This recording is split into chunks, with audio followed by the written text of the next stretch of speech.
छोटा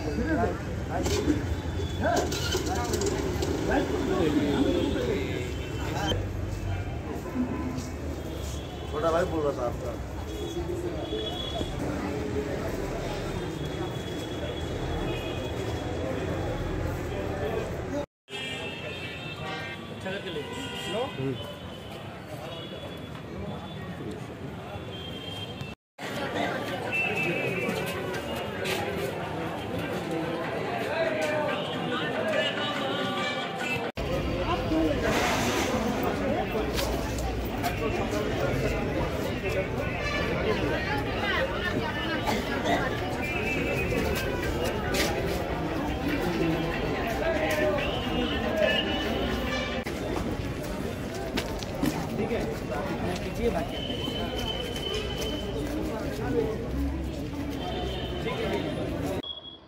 রঞ্জিত প্রসাদ এ হলো ভগৎ সিং নগর বিবেকানন্দ পল্লী জয়গা আলিপুরদুয়ারের বাসিন্দা। এই রঞ্জিত প্রসাদকে অ্যারেস্ট করে শিলিগুড়ি এসিজিএম আদালতে হাজির করেছিল। এর বিরুদ্ধে অভিযোগ হচ্ছে সিজিএসটি অ্যাক্টের।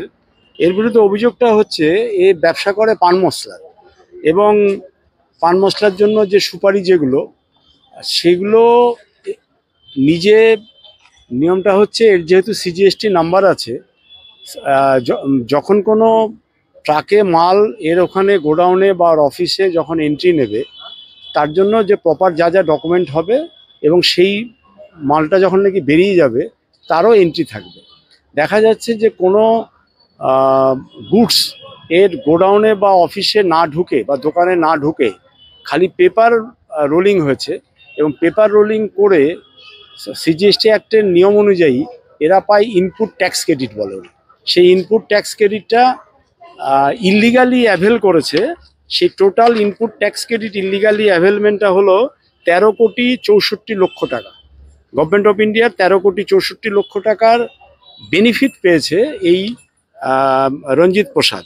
এবং রঞ্জিত প্রসাদের ফার্মের নাম হলো এসকে অ্যান্ড কোম্পানি। এ করেছে কি নিজের নামে, প্লাস হচ্ছে এর যে ওয়াইফের নামও আরেকটা ফার্ম আছে কাব্বা এন্টারপ্রাইজ। এই নামে সমস্ত মালগুলো কাগজে কলমে দেখানো হচ্ছে রোলিং হয়েছে, কিন্তু অরিজিনালি রোলিং হয়নি। তাতে গভর্নমেন্ট অফ ইন্ডিয়া 13,64,00,000 টাকা এ অ্যাভেল করেছে। এবং আইনে 132 ধারাতে আছে যে 5 কোটি টাকার উপরে যদি কোনো এই ধরনের ট্যাক্স অ্যাভেলমেন্ট হয় তাহলে it is a non bailable এবং পানিশেবল অফেন্স। পানিশমেন্টটা আপ টু 5 বছর পর্যন্ত। সেই অনুযায়ী কমিশনারের স্যাংশন নিয়ে আজকে একে অ্যারেস্ট করা হয় এবং শিলিগুড়ি এসিজিএম আদালতে হাজির করা হয়েছিল। আদালত এর জামিনের আবেদন খারিজ করে আগামী 3 তারিখ পর্যন্ত 3রা ডিসেম্বর পর্যন্ত জেল হাজতের আদেশ দিয়েছে।